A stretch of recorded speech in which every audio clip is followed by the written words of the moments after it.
On April 2nd, 1992, at the federal courthouse in Brooklyn, a jury convicted John Gotti on all 13 counts against him, including 5 murders. Outside on Cadman Plaza, a crowd of supporters who had gathered for the verdict turned over cars in the street when they heard it. They were rioting for a boss they were losing. That afternoon produced the image America has kept ever since. The Teflon Don, the one gangster in New York the public actually rooted for, beloved by his neighborhood and adored by his crew, the last real godfather in the country. Now consider a different piece of the record. By the summer of 1989, according to the reporting on the investigation that finally caught him, at least 9 separate informants were meeting secretly with FBI agents to talk about John Gotti, 9 of them inside a single crime family, which agents at the time considered an unusually large pool for one target. Those men were not talking because they hated him. Most of them were frightened of him. They were talking because he had made it dangerous to stand near him, and because there was no longer any way to avoid standing near him, since he had made attendance mandatory. That is the part of this story that almost never gets told. Everyone in the Gambino family did fear John Gotti, but not for the reason you have been given, and not because of the bullet. There are 3 things I want to establish, and I can document all of them. The first is that of the 5 murders he was convicted of, 3 of the victims were his own people, not rivals, not members of another family, but men made in his own organization, killed for talking, for absence, and for attitude. That ratio is the entire diagnosis. The second is that at the exact moment American newspapers were calling him the most feared man in the country, John Gotti was living under a standing death sentence issued by the other New York bosses, and his own captains knew it. In April of 1986, a bomb went off in Brooklyn and killed the wrong man. The third is that his own underboss, a man who has admitted to 19 murders and who had killed for him personally, became frightened enough of him to telephone the FBI. What frightened him was not a threat, it was 6 hours of audio on which John Gotti never threatened him at all. Hold on to that last one, because it is where this ends. But we have to go back well before the tapes, because the fear was engineered years earlier, and the engineering began with a drywall company. Set that down somewhere, because it comes back 3 times.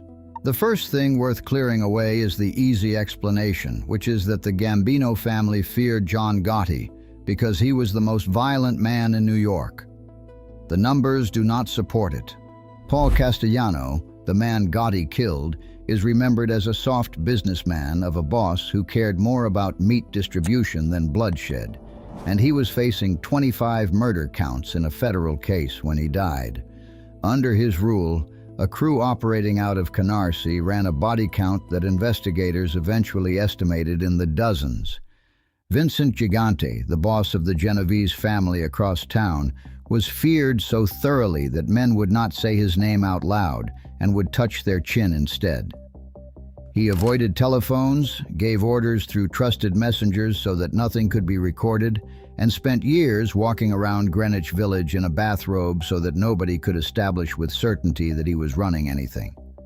John Gotti was convicted of 5 killings: Castellano, Castellano's underboss Thomas Bellotti, and then 3 men of his own, Robert DiBernardo, Liborio Milito, and Louis Di Bono. He was not the most violent boss in New York. He was the most violent boss toward the inside of his own organization, and that distinction turns out to be the whole story. Because a boss who kills rivals produces loyalty, while a boss who kills his own people produces men who calculate. Correcting the easy version matters, because it clears the fog around what was actually happening, which is stranger and considerably worse than a body count. The origin of it is fear running in the opposite direction, from Gotti upward rather than from the family down. In 1985, John Gotti was a captain rather than a boss, running a crew out of the Bergen Hunt and Fish Club in Ozone Park. And that crew had a serious problem in the form of heroin. His brother Gene, his closest friend Angelo Ruggiero, and John Carneglia were facing federal narcotics charges. Castellano had a standing rule against drug dealing with a penalty of death attached to it, and as the captain, Gotti was answerable for everything the men beneath him did. The situation was made worse by the fact that the government had recorded Ruggiero extensively, and Castellano wanted the transcripts, which Gotti stalled on producing. His protection through all of this was Agnello della Croce, the family's underboss and his own mentor, the man who stood between the Bergen crew and the boss on Staten Island. Della Croce died of cancer on December 2, 1985, and Castellano did not attend the wake. 14 days later, on December 16th, Castellano and Bellotti pulled up outside Sparks Steakhouse on East 46th Street in Midtown Manhattan and were shot down on the sidewalk by gunmen wearing trench coats and fur hats, while Gotti watched from a car nearby with Sammy Gravano and confirmed the targets over a walkie-talkie. So the founding act of the Gotti era was a man who believed he was about to be killed, killing first. Everything he built afterward was built by someone who knew from direct personal experience that a boss can be removed from below. And every man serving under him understood from that same afternoon that the rules of that world were now suspensions rather than laws. The reason is that under the arrangement the American Mafia had operated on for decades, a boss could not be killed without approval from the Commission, the panel of family heads that existed to arbitrate exactly this kind of dispute. Gotti did not ask. He took a sitting boss off the street at rush hour in the middle of Manhattan and then declared himself the successor. Vincent Gigante was enraged by it, both because Castellano had been his ally and business partner, and because the protocol Gotti had just torn up was the only thing standing between every boss in New York and his own ambitious captains. According to the accounts that emerged later, much of it originating with the Lucchese underboss Anthony Casso, who was a cooperating source with every incentive to place himself at the center of important events and should be weighed accordingly, Gigante went to the Lucchese leadership and arranged a response. On April 13, 1986, outside the Veterans and Friends Social Club in Brooklyn, a bomb planted under a Buick was detonated by remote control as Frank DeCicco opened the driver's door. DeCicco was Gotti's new underboss and had been his co-conspirator at Sparks. The blast killed him instantly and badly injured another man standing nearby. That bomb was not intended for Frank DeCicco. It was intended for John Gotti, who was supposed to have been at the meeting and was not. Consider what that means for the men underneath him. 4 months into a new administration, the boss they have just sworn loyalty to is a marked man, marked not by the government but by the rest of Cosa Nostra, which has collectively decided he is illegitimate and has already made one attempt. The captains of the Gambino family were not ignorant of this, because nothing of that size stays quiet in that world. And the accounts of the period describe Gigante intending to play kingmaker afterward, stepping in once Gotti was dead to steer the captains toward a boss of his own choosing. From April of 1986 onward, every man in that family was doing the same arithmetic. Standing close to this boss might mean standing next to a bomb. Standing far from him would be noticed, and there was no third position available. That is the shape of the fear, and it was never as simple as believing he would kill you. It was the recognition that no safe distance existed. Rather than loosening his grip to release some of that pressure, he did the reverse. He moved the family's headquarters from the Bergen in Queens to the Ravenite Social Club at 247 Mulberry Street in Little Italy, a storefront that had been a mafia address since the 1920s and was known to every law enforcement agency in the city. Then he issued the rule that defines everything that followed, which was that everybody came. Captains were expected at the Ravenite weekly to show respect and check in, not as a request, but as a standing order. Sammy Gravano thought the policy was reckless and said so, on the grounds that it handed the FBI a photograph album, since surveillance teams could sit across the street and assemble the family's entire roster week after week, face by face, Men who had spent 20 years being nobody in particular were now on film walking through a door on Mulberry Street. Gotti would not hear it, and they all came anyway. This is the mechanism at the center of the story. In Cosa Nostra, you feared a boss because he could have you killed, and they feared John Gotti because he could get you photographed. He had inverted the physics of the organization he ran.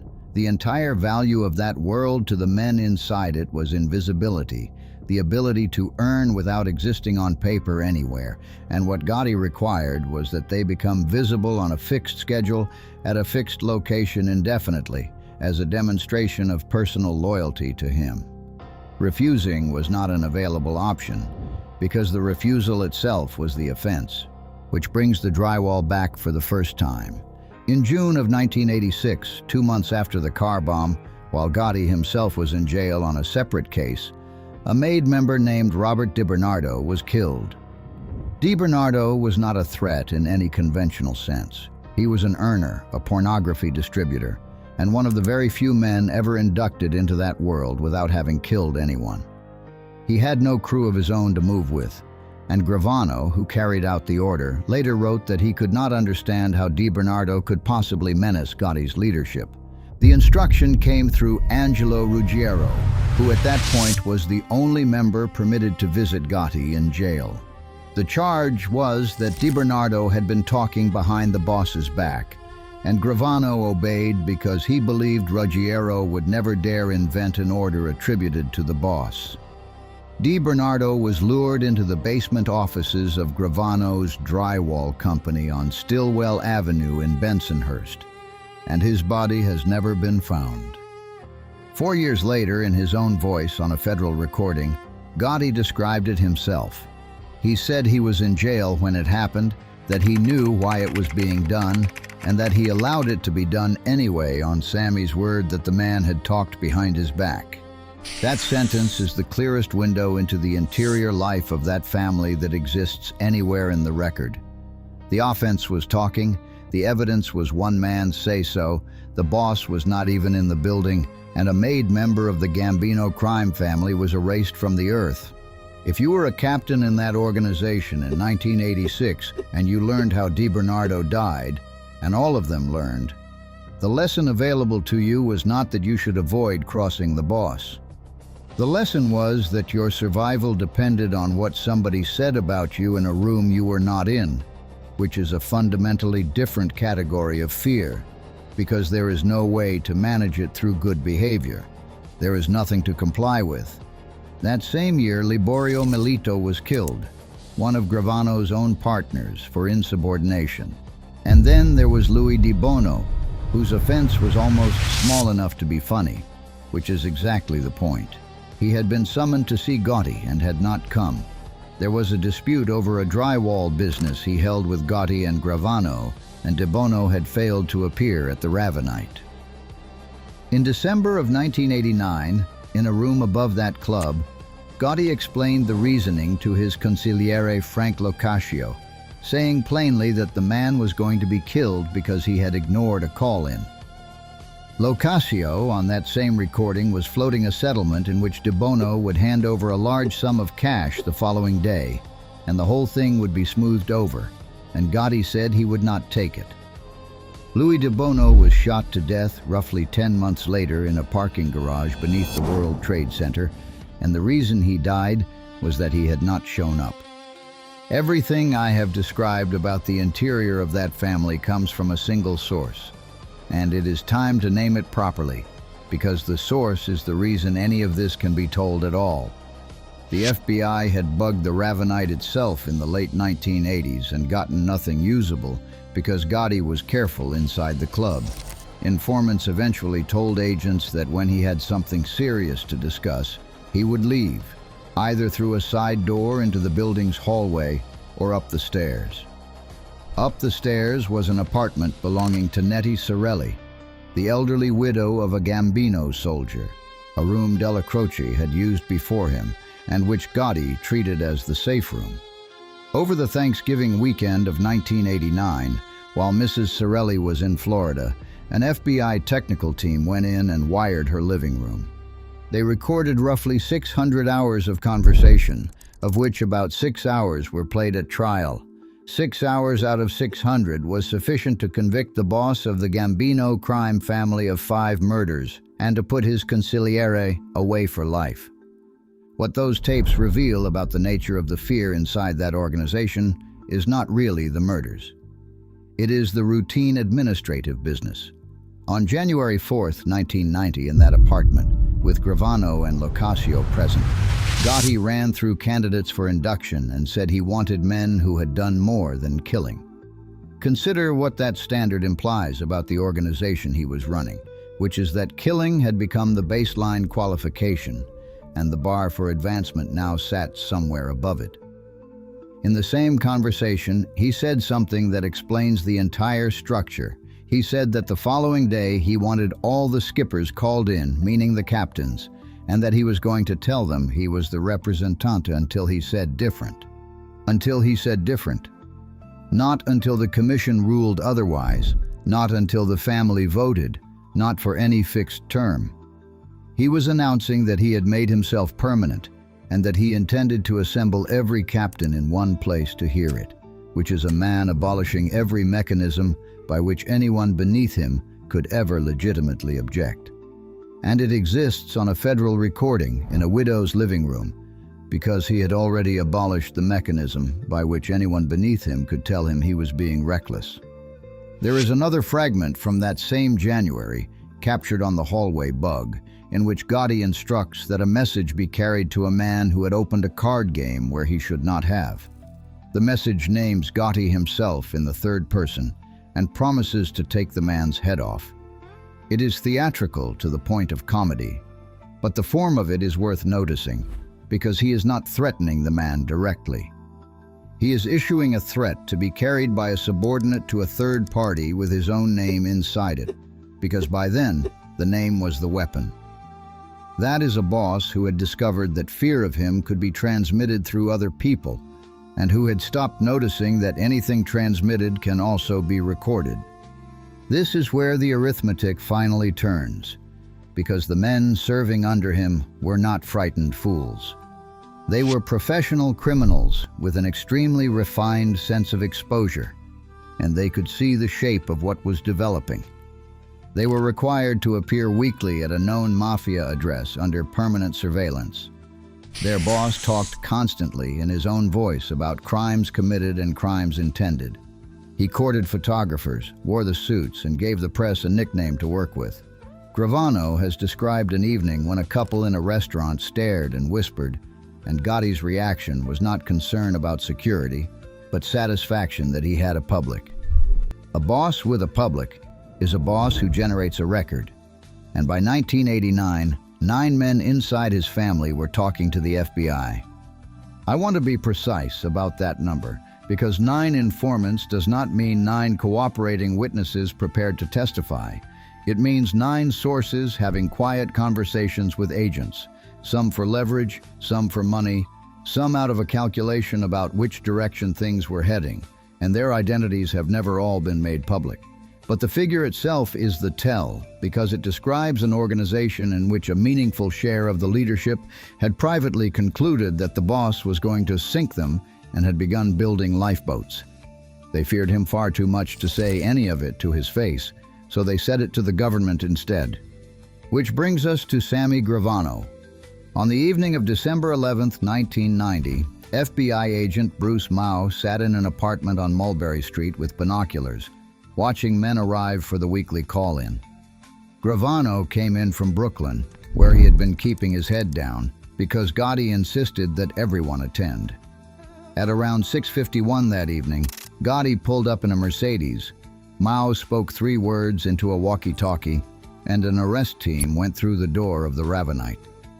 They found the boss in the back room beneath portraits of himself and Della Croce, about to drink an espresso, and he told them he was not going anywhere until he finished his coffee.